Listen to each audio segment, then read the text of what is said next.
Mempunyai dua istri. Istri pertama bernama Sarah dan istri kedua bernama Hajar. Sarah melahirkan seorang anak laki-laki yang dinamakan Ishak, dan Hajar melahirkan anak laki-laki juga yang bernama Ismail. Sarah merasa kurang senang hidup bersama Hajar. Berkali-kali ia meminta kepada suaminya agar Hajar dan anaknya dipindahkan ke tempat lain. Akan tetapi, Nabi Ibrahim tidak segera menurutinya. Wahai suamiku, bolehkah engkau memisahku dengan Hajar? Aku merasa kurang senang tinggal bersamanya. Wahai istriku, maafkan hamba. Maafkan saya karena saya tidak bisa langsung menuruti kemauanmu.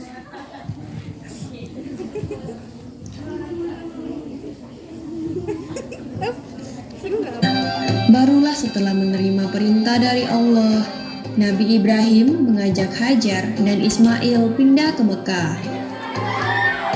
Ismail yang masih menyusu pada waktu itu terpaksa harus mengikuti kedua orang tuanya menempuh perjalanan yang begitu jauh dan melelahkan. Hajar dan Ismail ditempatkan di daerah padang pasir yang tandus, sunyi, dan terik matahari yang menyengat kulit. Tak ada seorang pun di sana kecuali mereka berdua.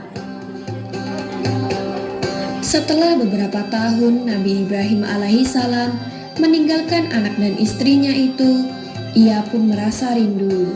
Beberapa kali ia mengirim utusan untuk melihat keadaan anak dan istrinya itu. Dan ketika utusannya mengatakan bahwa anak dan istrinya dalam keadaan yang baik-baik saja, Nabi Ibrahim pun merasa lega. Ternyata kehidupan istri dan anaknya itu diberi serba kecukupan oleh Allah Subhanahu wa Ta'ala. Hajar dan Ismail dianggap sebagai pemilik dan pemimpin di Mekah karena mereka berdualah yang pertama kali menetap dan bertempat tinggal di sana. Demikianlah Nabi Ibrahim tidak dapat menahan kerinduannya. Ia pun berangkat ke Mekah dan bertemu dengan Hajar dan Ismail di padang Arafah. Anak dan istrinya itu sedang menggembalakan hewan ternak yang cukup banyak.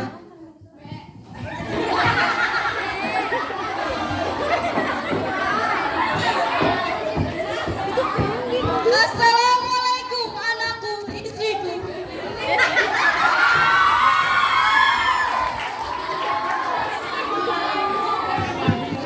Marilah kita melanjutkan perjalanan dan beristirahat di Musdalifah.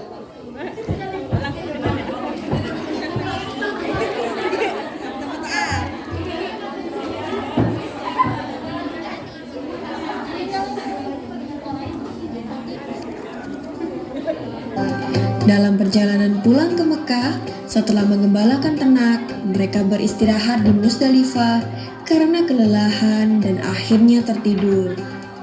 Dalam tidurnya,